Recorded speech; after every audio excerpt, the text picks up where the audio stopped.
देखिए, आज हमने Islamic relief and research trust की तरफ से आज हमारा सालाना जो कैलेंडर होता है उसकी रस्म रौनमाई करनी थी। हर साल हमारा काम होता है, तो इसी सिलसिले में हमने आज यहाँ श्रीनगर में जो हमारे ट्रेडर्स हैं, श्रीनगर शहर से जो वाबस्ता है, उनके साथ आज हमने एक इनफॉर्मल मीटिंग भी रखी थी इसी कैलेंडर के रिलीज़ करने के सिलसिले में।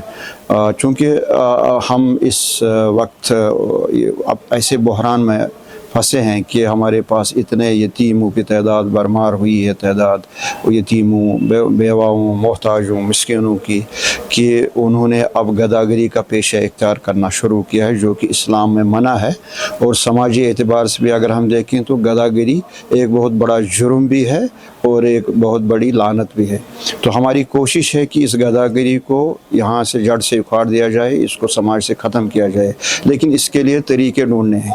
तरीके वो हैं कि जो हमारा ज़कात सिस्टम है, जो हमारा सदक़ात हैं, इसको मोबलाइज़ करें, इसको जमा करें एक मुनज़्ज़म तरीके पर किसी इदारे के ज़रिए से। फिर उन लोगों को ऐसा काम दें कि वो अपने लिए खुद जनरेट करें पैसे, खुद जनरेट करें इनकम, ताकि वो किसी गदागरी करने का मोहताज न रहें। ये एक सिलसिला।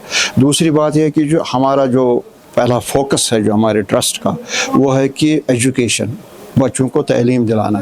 क्योंकि जब बच्चा तालीम पढ़ेगा तो तब भी हमारा जो मुस्तकबिल है वो संवर जाएगा। और जो कौम की बुनियाद होती है, अच्छे कौम की, मजबूत कौम की बुनियाद जो होती है, वो हमारे जवान जो हैं वो उन्हीं पर मुनहसर होते हैं कि हमारे जवान कितने पढ़े लिखे हैं, कितने मेहनत करते हैं। तो हमारा फोकस इसीलिए रहता है कि उन बच्चों की तरफ हम ध्यान दें जिनका कोई पुरसानी हाल न है, जिनको कोई पूछने वाला नहीं है, जो यतीम है, नादार है, गरीब हैं, और गुर्बत की वजह से उनके पास सोर्सेज नहीं हैं, वो पढ़ नहीं पाते हैं। हालांकि इंटेलिजेंट हैं, मेहनती हैं, पढ़ना चाहते हैं, इच्छा रखते हैं, लेकिन कर नहीं पाते हैं, माली मावनत की उनको नहीं होती है। तो हमारा यही है पहला मिशन कि हम बच्चों को कैसे तालीम दिलवाएं।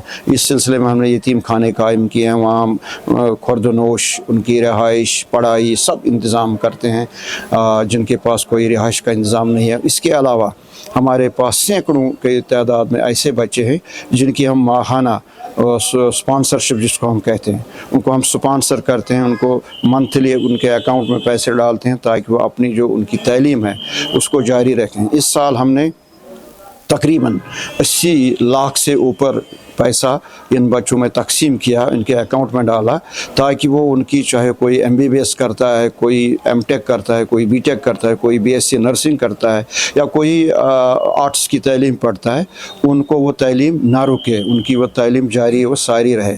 और हमें खुशी का मुकाम है कि हमारे अब खुश हैं, फ़ख्र से हम कह सकते हैं कि आज हमारे ये बच्चे 30-40 साल से जो हम काम कर रहे हैं, हमने साइंटिस्ट भी पैदा किए इन्हीं बच्चों में से, हमने डॉक्टर्स भी पैदा किए इन्हीं बच्चों से, इंजीनियर्स, वकील, जितने भी समाज में अच्छे अच्छे रुतबे पाने वाले लोग हैं वो इन्हीं बच्चों में से हैं। जब इस इदारे ने इन बच्चों की तालीम तरबियत के लिए ख़ास इंतज़ाम किया, ख़ास किया, इसीलिए आज हम लोगों के पास आए हैं। क्योंकि हमारा जो ट्रेडर तबका है, ये हमारी माशियत में इनका एक अच्छा खासा रोल रहता है, और हमारी इनसे यही गुजारिश होती है और इनसे गुजारिश करेंगे भी आज इंशाल्लाह कि ये जुड़ जाएं, क्योंकि ये सिविल सोसाइटी का एक अहम जुज़ हैं।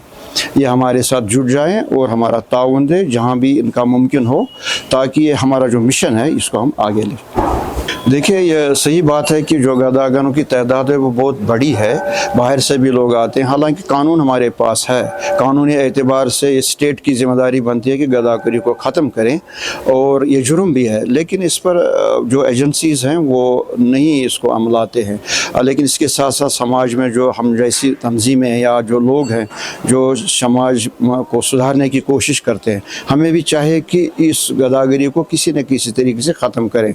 वो ऐसे ही हो सकता है जब उनको काम दें, उनको समझाएं कि इखलाकी एतबार से, समाजी एतबार से, मजहबी एतबार से ये गुनाह है, ये काम करना छोड़ दो, बल्कि खुद काम करो। उसके लिए हमें आगे आना है।